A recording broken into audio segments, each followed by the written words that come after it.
Hi everyone, thank you so much for joining us for our webinar today, Q&A, how can a nonprofit best utilize remote tech support?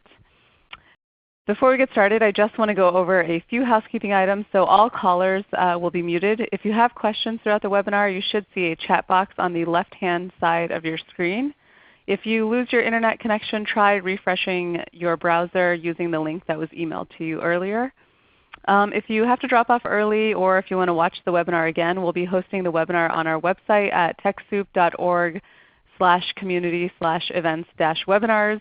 And we'll also be sending an email once the presentation is over with the recording and any relevant links. If you're on social media, feel free to tweet at us at TechSoup using hashtag #TSWebinars. But like I said earlier, we'll be monitoring the chat box that you see on the left-hand side of your screen. So just a little bit about TechSoup before we get started. We are located in 236 countries and territories. We serve over 1 million nonprofits offering discounted or donated technology. These donations and discounts are made possible through our partnerships with companies like Adobe, Amazon Web Services, Intuit, Microsoft, Symantec. If you want to see if your organization is eligible, you can see the link here to receive some of these technology donations. And I just want to make sure that the chat box is working, and I want to know who's on the line. So if you guys don't mind typing in where you're calling in from, and I'll read a few of them out just so I know that you guys can hear me okay. Okay, we have David from Dayton, Patrick from Denver, Sherry from Fort Wayne, Indiana, Matthew from Cleveland. Okay, perfect. So it seems like you guys can hear me. All right, so I'm going to go ahead and introduce today's speakers. So we have Clancy Dollard, who's the Director of Service Delivery at Basque. So for over a decade, Clancy has dedicated himself to creating world-class customer experiences across multiple industries, including home security, finance, and information technology. He joined the Basque team in 2013 and continuously strives to lead his team to create better, more impactful customer experiences. We also have my colleague, Matt Jung, who's the Director of Program Development here at TechSoup. He leads the Help Desk, Managed IT, and other new service programs. Matt has had consulting, program management, and business development roles in web and technology companies in the marketing, education, and travel sectors. So I am going to go ahead and, oh actually I forgot to introduce myself. So my name is Seema Tucker, and I am the Senior Manager of Content here at TechSoup. So I am going to go ahead and pass it off to my colleague, Matt. Thank you, Seema. Next time I'll introduce you. So thank you everybody for joining, and thank you for Clancy for joining us. I just want to give everybody just a quick background about TechSoup Services. So along with the donation and the discounted technology programs that you all know at TechSoup, we have been developing TechSoup Services for the past couple of years due to the help nonprofits really need to implement current and new technologies. And we're supported by professional service partners with NPO experience, like Clancy at Bass for Business. Just to give you a quick intro, Help Desk, which you can see a screenshot on the slide from our website. Help Desk is remote tech support for technology issues, including urgent fixes, regular monthly support, and that can be for computers, software, infrastructure, cloud applications. Tech Implementation provides consulting advice and implementation for technologies and applications for nonprofits, including many that are in our catalog at TechSoup. We also have a lot of Office 365 support that we've been growing, developing this offering because we're helping more nonprofits move to cloud technology. Earlier this year, we began to provision nonprofit licenses for Office 365, and we're also providing licensing consulting, setup, and different kinds of training and courses to support nonprofits going to the cloud. So we also want to highlight in the next slide that when you look for services on the top of the navigation at TechSoup.org, we will be inviting you to contact us for a free assessment call. We give that to any nonprofit so that we can kind of best understand the needs, try to match them with the best kind of technology that we have on TechSoup in our programs or that we know of, and we hope that we can help develop a good plan for you. Now, I just want to introduce Clancy. He's with Bass for Business. They partner with us to provide the TechSoup Help Desk program, and it starts with remote tech support that can start at $55 for a one-time fix or $35 a month per computer for unlimited support to fix anything. And that is a very competitive nonprofit price that we've worked out with BASC, and we're very grateful for that. And so far, more and more nonprofits are utilizing the service, and satisfaction is pretty good. But I'll let Clancy introduce more about Bass for Business and the kind of work that they do. Thank you, Matt and Seema. I am just really happy to be here and to talk with everybody just for a few minutes here today and talk about BASC. More specifically, BASC for Business. We do have multiple lines of services. We have a consumer line, but we also have a BASC for Business, which is probably what I'll be focusing on today because if you are a nonprofit organization, it is the BASC for Business division that you will be working with. And essentially what, in my mind, our primary objective is to go ahead and just remove the anxiety from tech support and really just hopefully improve your life in such a way that you can go and improve the lives of others. And so just kind of pass that on. Because honestly, if we can remove that obstacle from you and help you worry about something else besides your computer or that printer that doesn't work or whatever the case may be, then that allows you to go and do more good. And that's really what we want to see especially our nonprofit customers do. This is just a little graphic about how many people we're supporting, how many businesses we have, and things of that nature. You know, feel free to go Google us, check us out on Facebook, Amazon, etc. And just to get an indication of the types of things that we're doing and the kind of the thrilled customer base that we have because of the way that we're able to deliver our service.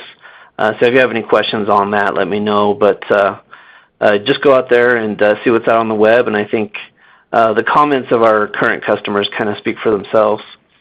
Now, this is just a little slide about kind of how does it work, right? For any of you that are new to this to technology, I mean, it's probably been around for about 15 years or so, but it's being perfected every day. And when I say what technology, I mean the remote support technology. So essentially, what we're able to do is through a remote connection through the internet, we're able to attain access to multiple different types of devices, whether that be a phone, an Android phone, or a computer, or a server that you have, or just getting access to your cloud services through a web portal. We're able to, obviously with your permission and in a secure fashion, gain access to whatever the device is that you're seeking help with. And then hopefully ease your pain when it comes to that device, right? I mean, whatever the problem is, I would say 90–95% of the time we can go ahead and solve that through a remote connection rather than having to have boots on the ground, so to speak, which obviously makes things more cost efficient for us, and then we are able to pass those efficiencies on in terms of a lower price to all of our customers, and especially nonprofits. And here's some of the things that kind of bucketing out what we do. We do provide solutions for security, so any of our memberships are going to include an antivirus. Data encryption is an option. Not everybody uses that, but you know, if you're an accounting firm or maybe a broker-dealer, somebody who has some institutions that require certain security features to be had on your machines, then data encryption could be a cool option. Another thing that we have is we have proprietary software that we install on your machines and servers. And what it can do is it can predict problems and solve them in advance. It will also make us aware of, for example, let's say Susie's machine over in office number 2 is maybe her hard drive is about to fail. We can be alerted to certain types of events or things that might happen that we need to be tipped off on, and go ahead and do some things to figure out how to resolve those, whether it be in that moment or come up with a game plan to resolve them in the near future. And then we also have professional services. Now, a lot of times you might have some sort of implementation. It's out of the ordinary, right? It's not like a common computer problem, or it's not that nagging printer that just keeps on failing, or whatever the case may be. You have a full-on implementation that you want to go ahead and do. Maybe it's you're moving from a server to Office 365 in the cloud, or maybe you're going from G Suites, so the Google email, and you're transitioning over to Office 365. Those are kind of considered implementations where professional services would step in and go ahead and do that complete project, as it were. And then once the project was done, then they would hand it back to the services team to continue to maintain that thing that was just implemented. Okay, so I've got some Q&A here. That was just a little bit about BASC for Business. And so if it's all right with everybody out there, if you didn't have any questions about BASC specifically, and if that's the case, go ahead and chat in. I'm happy to kind of answer a few questions here on the fly. But thankfully, a lot of you were able to provide some questions for us prior to this event. And so I did want to go through some of those questions because there seemed to be a trend on a lot of the topics, and I'd like to just cover them right now. So here's some of the questions. So in that first bullet point there, under number 1, kind of one of the topics was, okay, look, I get this whole remote tech support thing, and there's lots of companies out there like BASC, but if I were to use one of those things, how would you do it? What is the best way to do it? So one of the first things that they tossed out there was, look, how often should you evaluate your technology, including outsourced IT support? So in my opinion, you should probably be doing that every quarter, right? So if you do it more frequently than every quarter, you're not going to have enough time to really get a sense for what all your problems are. And if you've made any solutions or you're attempting a solution to some previous problems, a month may or may not be enough time to really see if that is the right solution for you. And if you waited longer than a quarter and did it every 6 months or every year, then that wouldn't give you enough time to put yourself on a path to, say you wanted to swap out all of your computers, or you wanted to upgrade to another operating system, or whatever the case may be. You want to give yourself enough time to be able to plan for those things in the future. So I would say essentially every quarter you should be able to do that. Let's see here. Do you know of any helpful best practices for defining what level of complexity a problem needs to qualify for remote assistance? That's a really good question. So essentially what we're saying here is, what types of problems do I take to a company that does remote assistance? And I wouldn't necessarily break it down by complexity. What I would say, or the threshold that would need to be cleared is, do you have internet connection, A? And B, can you establish a remote connection with the tech or engineer that is offering the help? If those two things can be satisfied, then I wouldn't even worry about necessarily the complexity of the problem. Once you've cleared those two thresholds, so you've got internet and you can establish that remote connection with BASC or whoever it is, then now the tech can go in and see what's going on. And really, complexity, it's going to be, the issue is going to be as complex as it is or isn't. Really, the issue is, can you get connected? And once you can, I would say 95% of the time, once we're in, once we can have access to the machine, to the network, to the printer, to the router, whatever the case may be, then we're going to be able to solve it 95% of the time. Now, the level of complexity is going to determine how long it takes, for sure. It might be 20 minutes, it might be 4 hours. I mean, it really depends on what the issue is. But I wouldn't look at whether you should be using this service or not by necessarily the complexity of the issue, but only if it's something that you're able to do by establishing that remote connection. How do we make sure our organization is using the tech software that we currently have to its fullest? Okay, so really and that would actually allude back to having those quarterly syncs, having those quarterly evaluations on your technology. Because in those meetings, you're going to be finding out and identifying, okay, look, what is most important to us? Is security most important to us? Is is efficiency? Is it speed? Is it accuracy? What is it that is most important to you and necessary for the industry that you're working with or the types of folks that you're interacting with? And if that's the case, then you can really now take the next step and say, okay, what type of software do we need in order to accomplish the goal of becoming faster or becoming more efficient or making our data more accurate or whatever it is that's most important to you in using technology.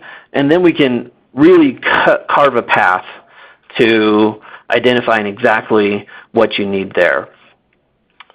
So we've got basically we've got number one outlined there. And if anybody has any questions on that, let me know here. Okay, so we've got some questions coming in.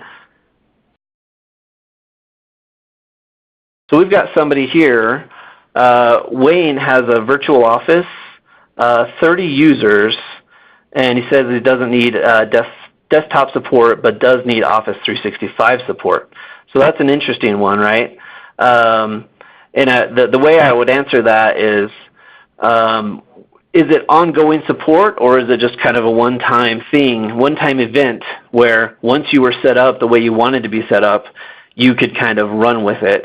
Or is this a perpetual need to get help with Office 365 specifically while not needing the so-called desktop support? The interesting part about that is what we often find is usually folks who need help with Office 365, it's really hard sometimes to distinguish or delineate when it's a desktop issue and when it's Office 365. For example, somebody might be having an issue with Office 365, but the reason they're having an issue with Office 365 is because of a problem, a help desk problem, a help desk problem, a computer problem essentially with that particular machine. And so at that point, what do we do, right? I mean, do we say this is out of scope, or do we continue to help because you have Office 365 support? That's the pickle that we get in when we try to slice and dice a specific support for Office 365. But it's a great question. Let's just get into number two here. So remote tech support and the infrastructure. So somebody asked us here, how does an organization which uses remote tech support manage IT infrastructure if the employees have little expertise? This is the beautiful part about remote support. you don't necessarily have to have a bunch of people who are experts in that area. You just need somebody who can successfully establish a remote connection with a tech or engineer, and then we are off to the races. So in the context of remote tech support, what's the best way to handle on-site equipment like workstations and network hardware? This one is interesting, and it really depends on the scale, right? So if you're replacing 40 computers or whatever the case may be, you probably do want to, if you don't have that quote-unquote tech support person who can assist with that, you probably want to go ahead and identify a local asset that can help you for that specific period of time, get over the hump and get those 40 workstations installed and plugged in and troubleshooted and everything like that.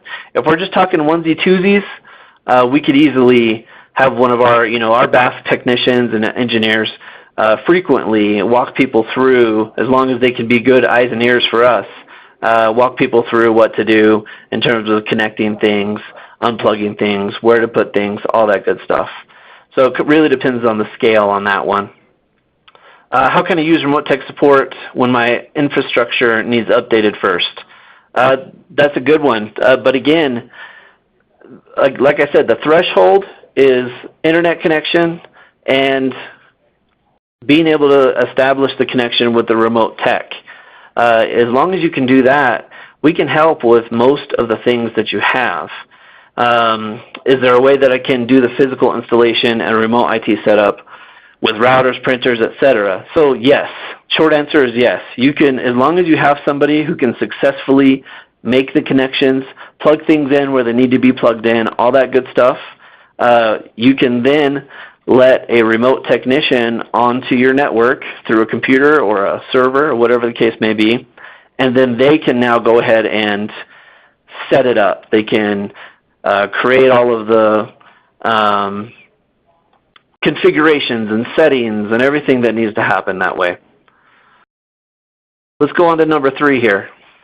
So how do you find a good resource to hire for a small nonprofit? Now, on some level, that's a personal choice. But if it were me, putting myself in that person's shoes, I would need somebody who would be reliable, honest, and really somebody who can be there for me when I need them. And that may be a person, that may be a help desk team who you're paying a monthly service for. It really depends on the needs of that specific group and outfit. But honestly, that's something that you really could talk through during your quarterly review for technical support items. And it looks like Matt has a question for me, so I just want to let him step in here. Hey, Clancy, on behalf of a lot of the nonprofits that we talk to about utilizing remote tech support, can you share, so a lot of nonprofits are really busy, they're always a little bit understaffed, and even though remote tech support can be really cost effective, do you have some best practices to share about how a nonprofit like that can best, work on a regular basis with someone like you guys? Yeah, absolutely. I would say step number 1, and anybody can do this. You don't have to be super tech whiz to do something like this, but it's really just get organized. Get all of your ducks in a row. How many computers do you have? Where are they plugged in? Who's using them? All that stuff. Because if you have your ducks in a row in terms of how your office is organized, for example, who is your ISP? What's their primary point of contact? Just get all of your ducks in a row. Get organized.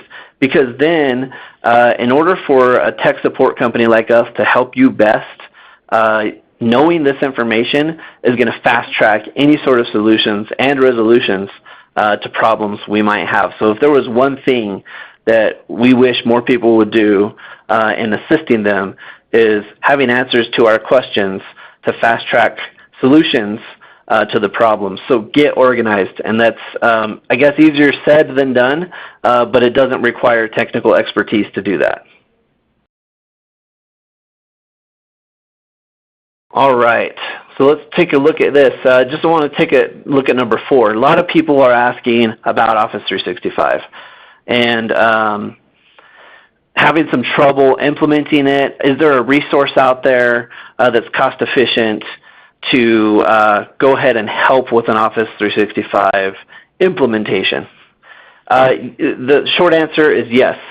There are definitely options out there. I don't necessarily want to plug one or the other or one over the other, so I'm not going to really name names, but there are services out there that will kind of walk you through the process of an Office 365 implementation. But in the end,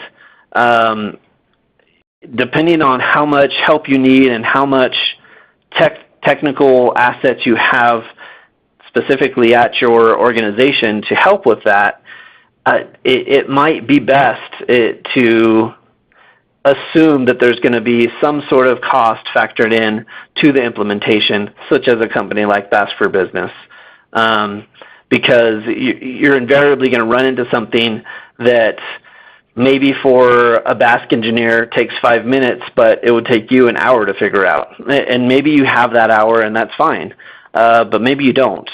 And so it might be worth it to have that kind of technical asset that is already paid for in terms of the implementation to go ahead and do that. And then I'll just really quickly here, number 5, how to source supplemental managed services for Office 365, but not on a per seat basis. It's a little tricky. Really the only other model besides per seat is per hour. And the scary part about the per hour is if you run into something that is really going to be difficult or complex, then that really starts adding up real fast. And so honestly, I would, even as a user of the services and also from, as a seller of it, I really think the per seat model is actually most beneficial for both sides of the equation. So I'm sorry, a little bit long-winded on some of those things, but I wanted to get through those questions. So let me get it back over to Matt. Thanks a lot, Clancy. Thank you for sharing that. I just wanted to share with everybody in our last couple minutes, we definitely encourage you to get a free assessment. We can set up a call from BASS so they can kind of understand your needs, if that's a good fit, and they could propose a plan that works for the nonprofit. And we can help a little bit with that at TechSoup Services. There's a link over there. Also, there was a lot of questions that we could not get to about Office 365. We do have support services for Office 365. Some of that is also being provided by BASC, and some of it is by TechSoup Services. So we encourage you to reach out to us so that you can learn a little bit more and then see how we can provide some kind of the right support for you.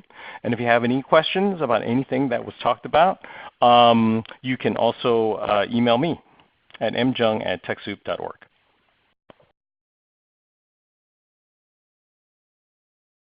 All right. Thank you, Matt, and thank you, Clancy. So just to close out, when you guys close your webinar screen, if you guys don't mind, we have a post-event survey. So any feedback that you have for us is really helpful.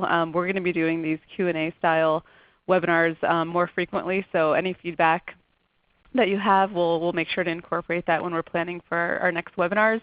If you're on social media, feel free to give us a follow. We post a lot of helpful tips and tricks and things like that. We also have a blog where we post, again, a lot of helpful information. We have a few webinars coming up in December and then a TechSoup tour happening in January. So tomorrow we have one, payroll for nonprofits, and then next week we have one that's specifically around navigating the Microsoft portal, and then a TechSoup tour in January. And then we also offer TechSoup courses, and then as you know we offer TechSoup Services. If you're interested in checking out some of our courses, we have a promo code here that you can use to get 10% off your first course of choice. And lastly, I just want to thank everyone for attending today's webinar, and then thank Clancy and Matt for joining. We'll be sending a follow-up email with any relevant links, and we hope to see you on our next webinar. Thank you.